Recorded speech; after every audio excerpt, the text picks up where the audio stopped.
Nation, welcome back to another episode of the Scarlet and the Cream Husband podcast. You got me, Mr. B, Super Frankie B with us, and of course, the new member of the team this season, former Husker wide receiver, Kenny Cheatham. All right, gentlemen, we got Buffalo coming up.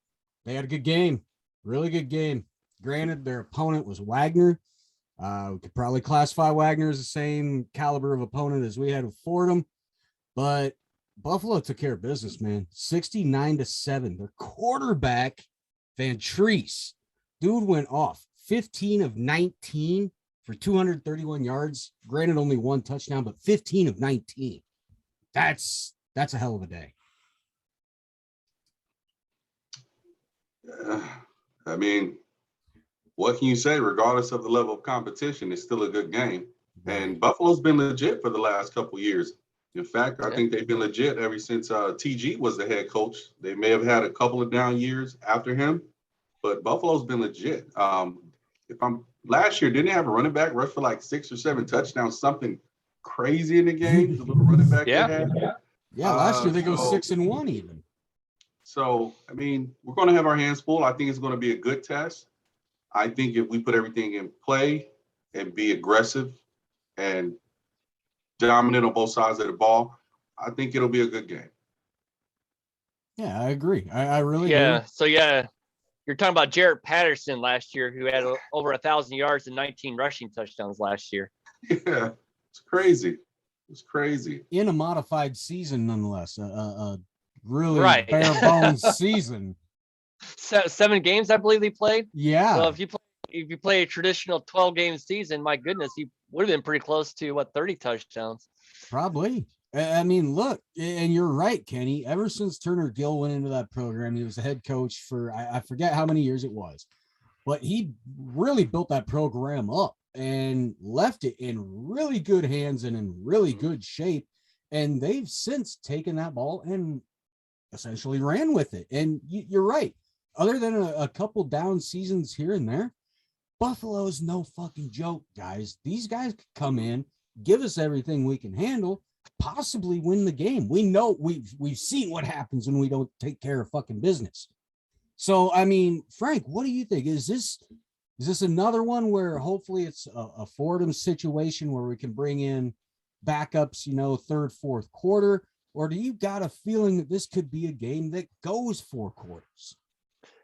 So I believe they have competent players on their football team. They have Kyle Van Treese. He's a good quarterback. So it's just going to depend on how well we play. If we play like we did against Illinois, these competent players are going to look like good players, and then all of a sudden you have to play your starters the entire game. But if we come out like we did in the second and third quarter, where we demolished Fordham, I could very well see it. Let's see Logan Smothers in the fourth quarter. That's what I would love to see. Yeah, and for me, I think if we come out and we establish the run and the pass, I really think establishing the run is going to be a big factor in that, so we can try to wear them down. It'll open up the passing game, and if Martinez is as accurate or makes the throws that he did this past weekend, I think it'll be a closer game, but I think we pull it out by maybe 10 or so. But Buffalo's legit. If we can keep the defense off the field and keep them fresh by doing long sustaining drives, it only makes our chances of winning better. A lot of people don't pay too much attention to that, but with the way our offense is set up to be quick hitting and fast, with them looking to the sideline, running the plays and the fast tempo, if we're running fast tempo plays and not getting any first downs or touchdowns or long drives out of it, it's just going to get the defense back on the field quicker, which will wear them down. You have a team that's confident right now coming in after the 69 points. If they get a little bit of confidence, we can have problems Saturday. Yeah, it's crazy. I mean, you go and look at the game tracker for this game on ESPN on the app or anything, and it's just all Buffalo. It's crazy. Oh, really? Oh my God. Wagner didn't even score their touchdown until like 49 seconds left in the game. Oh. So, I mean, it's not like this thing was ever 7-0 or 7-7 Wagner. Wagner was just overmatched, overpowered, outcoached the entire game from kickoff to 0-0. So Buffalo, guys, I'm telling you, it bothers me. This has that feel of, especially seeing what they did against Wagner. I mean, obviously their defense must have been competent enough. As you said, Frank, they have competent players. They have competent coaches. Their defense must have been just flying all over the place. I've got to go and see if I can find video highlights of this because I need to see what their defense does. Is this something you think, Kenny, where if their defense is giving us troubles, does Scott abandon the run game again like he did in Illinois, or should he finally pull his head out of his ass on this one and keep pounding that rock, as you say, to wear him down? You keep pounding that ball. I can't believe I'm saying this as a receiver. You keep pounding that ball, and you get the guy in there who you think is going to be the most effective. With changing them up, you're just changing the pace of the game and the style of game that you're playing. If you're running in between the tackles, run it hard, wear them down. Don't abandon your game plan, like from what I heard with the Illinois thing in the press conference, which just totally blew my mind.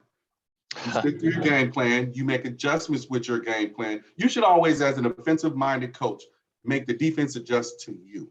Yeah. It's never the other way around. Right. So that comment about the Illinois game, that's what just threw me for a loop. You dictate what the defense does. Okay, you want to play cover 2, you want to play cover 3, we're going to attack you in this middle. You want to play this and attack us from the strong side, we're going to force you to have to switch your defense or shift it over.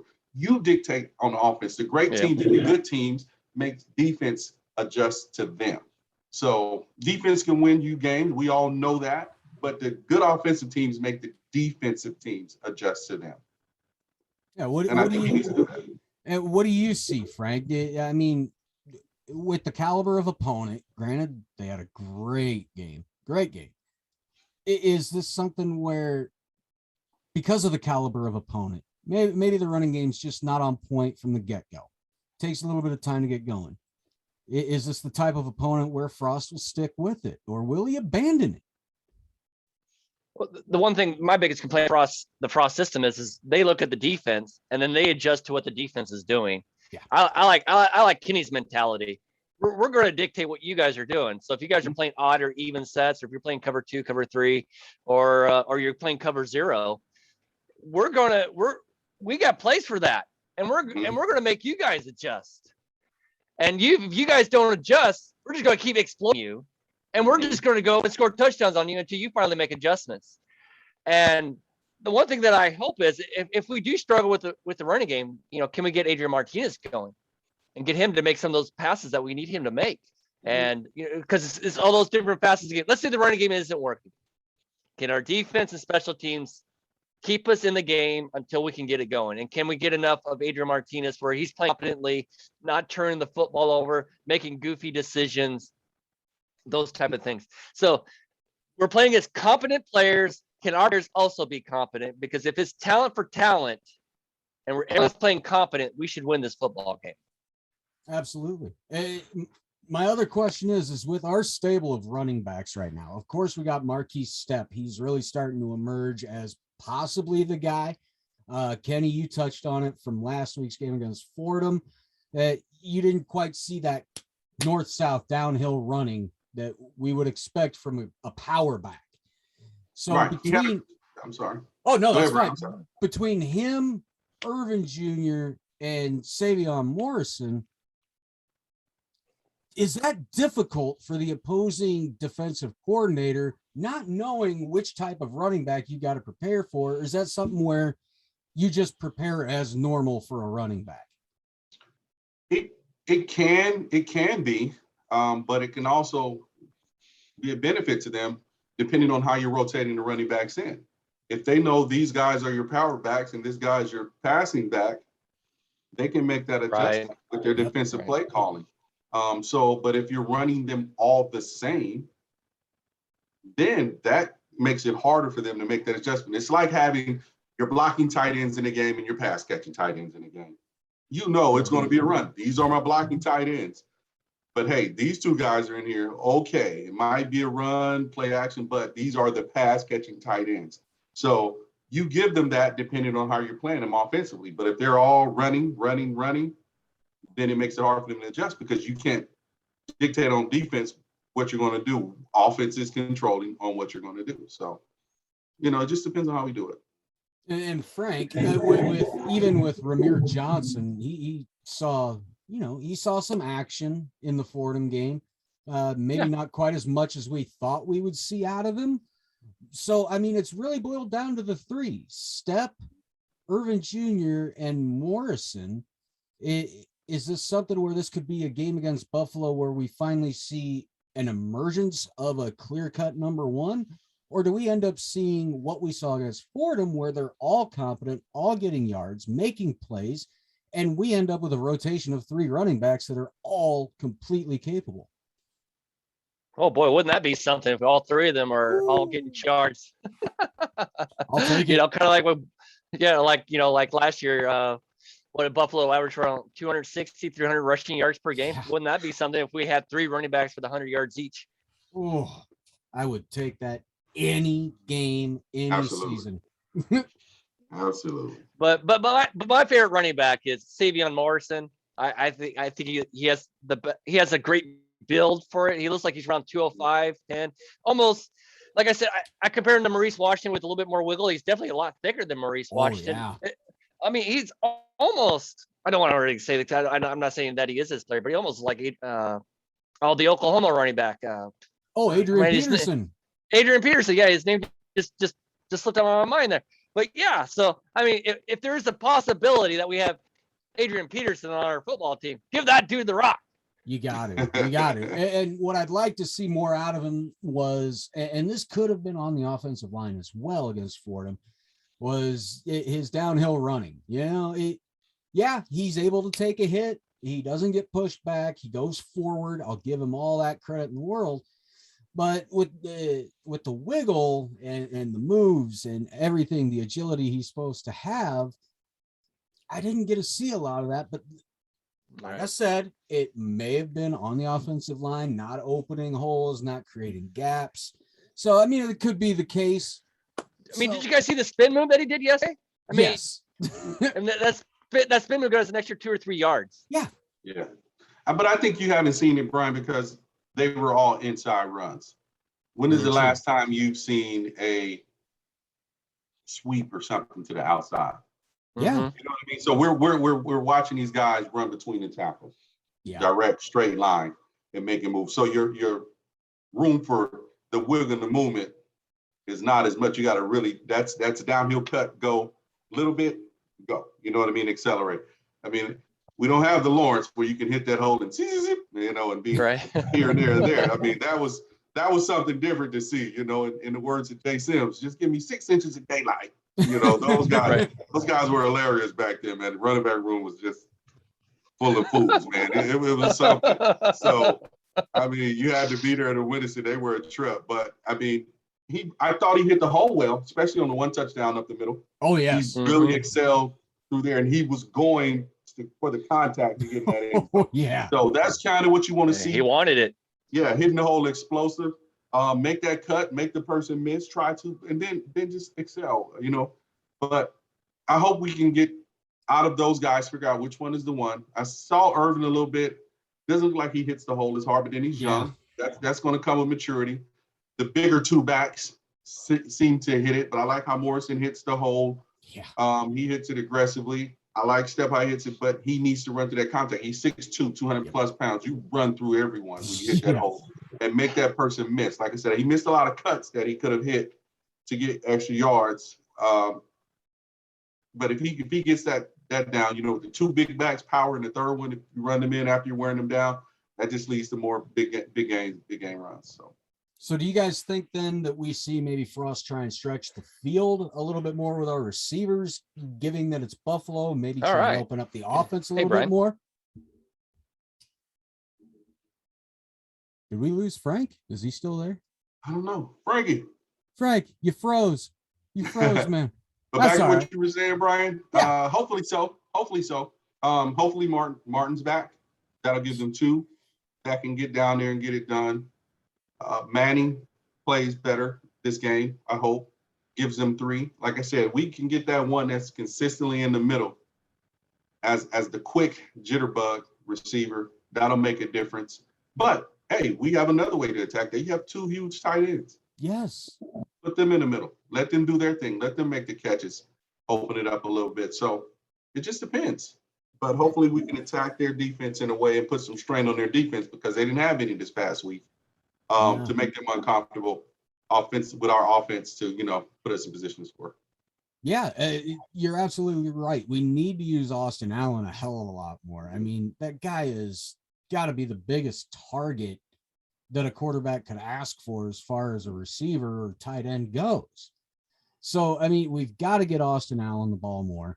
I think, as you said, establishing somebody that can go over the middle on crossing routes and outrun a defense. I think we're finding that guy in Toure.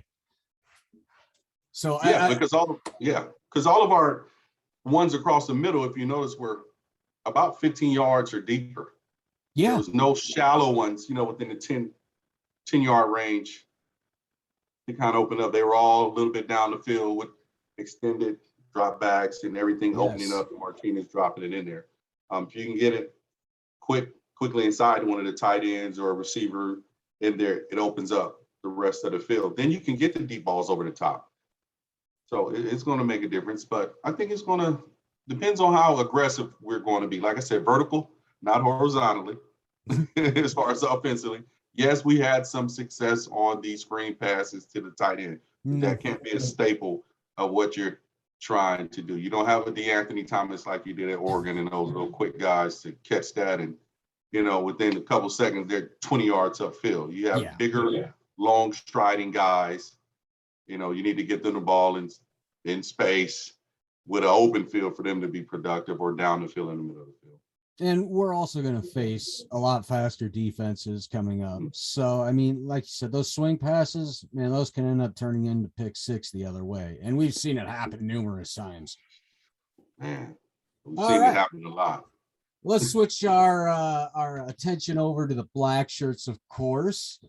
Not too bad through two games. I mean, obviously the season opener loss to Illinois sucked, but they really did play good against Fordham.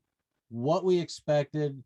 Fordham did move the ball a little bit. Maybe some room for concern in the secondary. There were a lot of open receivers. Against Buffalo, do you think we really changed the game plan up, or do you think maybe Shenander starts dialing up some more pressure, because it seems like we weren't getting a whole lot against Fordham? I think he dials up some more things, more aggressively up front, more aggressively with the D line, more aggressively with multiple linebackers blitzing at the time. It would be nice to see something similar to a zone blitz. Then we're in the 3-4. Hey, rush the 3, rush the 2, had a 2-inch drop back. That would confuse some people. Of course, under Coach McBride, we ran that to the T, and those guys were excellent at it. Confused a lot of people. So he dials some up. I think Buffalo's offense is going to test us early, but I think if the black shirts buckle down and play their game, and I really hope the corners play aggressively with the wide receivers, and we correct the opening in the middle of the field to get rid of those passes as a defense. I think we have a good chance of winning. I think so too. I mean, honestly, gotta hate games like this. I really do, especially watching what Buffalo did this past week against Wagner. I mean, if they would have had a close game, I'd probably feel a little bit better about our game coming up. But God, I remember as a kid, man, these games were nothing. You never had to worry about it. And nowadays, what is it with the landscape of college football nowadays? It is so diverse, and anybody can get beaten on any given Saturday now. It is what has happened in college football, Kenny. I think parity, and I think the exposure of other teams being on TV has changed the landscape of college football. I mean, it has. You knew back then what teams were going to be on TV. Yeah. You're going to, of course, see Michigan, Notre Dame, probably Ohio State. I'm in Arizona. We were going to see USC. That was going to happen. We were going to see the University of Washington. That was going to happen in this area. UCLA, because of where I'm at. Of course, the Arizona teams You were going to see it in Nebraska if it was a big game. You were going to see the Oklahoma. You were going to see Florida State. You were going to see Miami.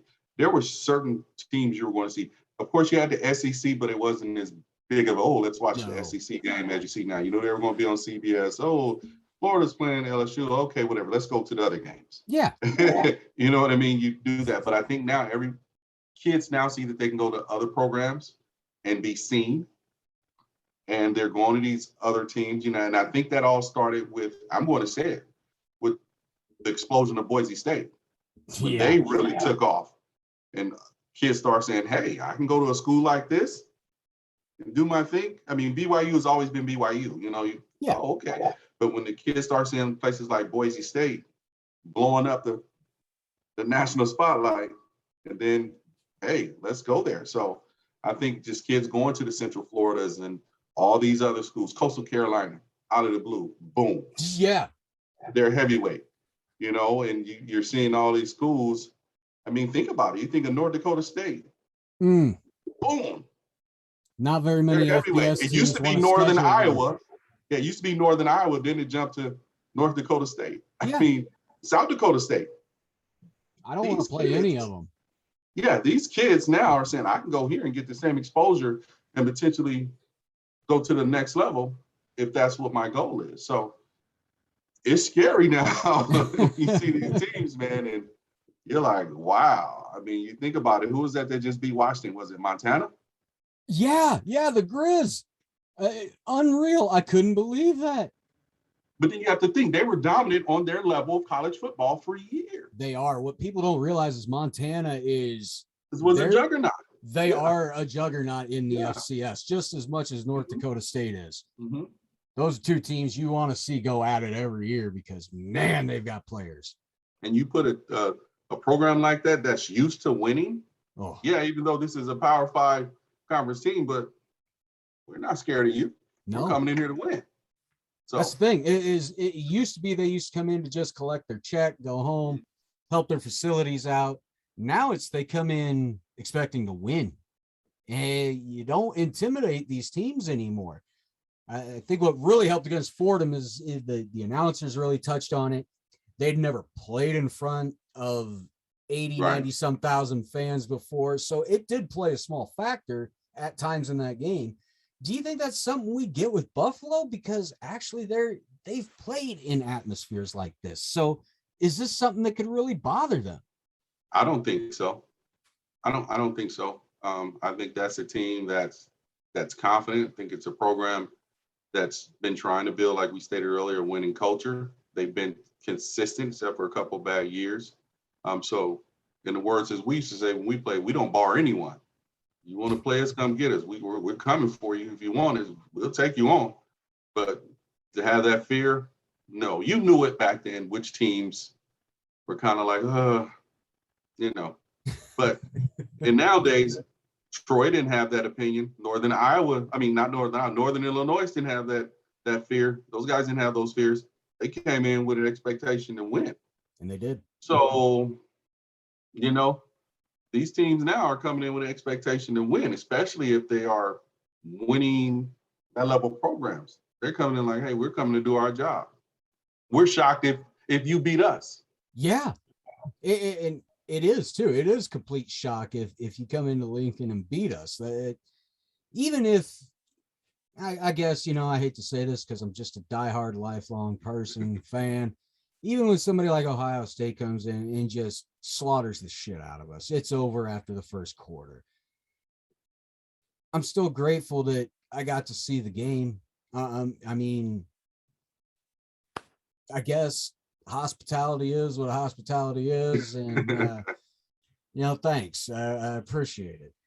Now, with the defense, do we need cause for concern with what we saw against Fordham with the lack of pressure from the down linemen? Or is that something that, you know, maybe they just kind of held back a little? It was a little vanilla as far as what Shenander was calling or dialing up. And does he maybe unleash a little bit more against Buffalo? I think it may have been a little bit more vanilla on what they were calling. I saw more aggression, from the linebackers coming in on semi-delayed blitzes than anything. They weren't directly lined up in the hole. A couple times they were.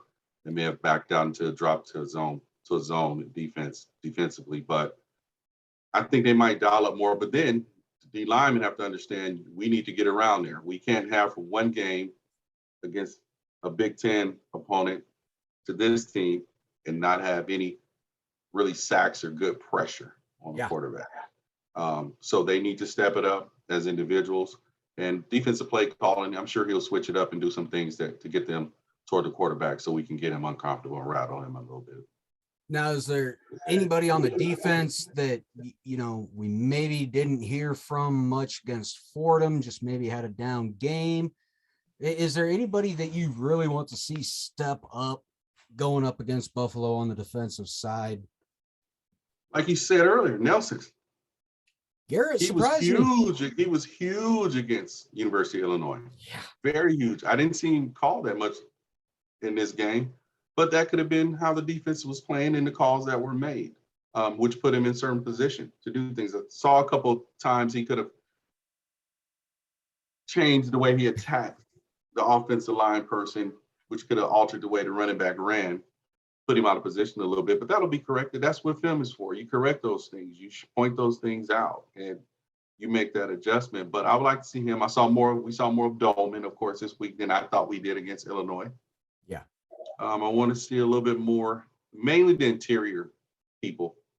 Big Zero. What's his name again? The big boy. Want to see him get back there. Oh, my God. God.